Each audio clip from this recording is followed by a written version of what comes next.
Do you mind, Irene, sharing where your passion with food started? I mean, was it just watching your parents in the restaurant, or did it go further Well, than it that? started when I was a very young age because my mom and my grandmother, my yaya, they cooked a lot. It was, and we come from farming background, so it was always like farm to table, and they were always in the kitchen. So it was like food. It's not only something that nourished us, it was a connection to my heritage and to my family. So, and I loved being in the kitchen. And then fast forward when we came to Canada and my dad bought Ciccio's Pizza, it was like, I loved the restaurant. I was one of those kids that always wanted to be at the restaurant. And I remember my first job, like my dad paid me 10 cents a box, a pizza box to assemble.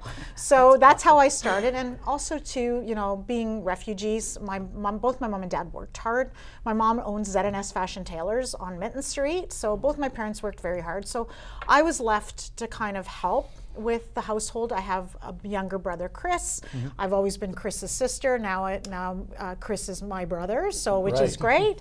So I was kind of left to do the cooking, to help out, and that's where my passion came from. And now we have another one here, and this is more for a dessert, a cheesecake. Can you tell us about this one? So this is a phyllo cheesecake, and it's baked in a cheesecake pan with a phyllo crust, as versus your traditional graham cracker crust.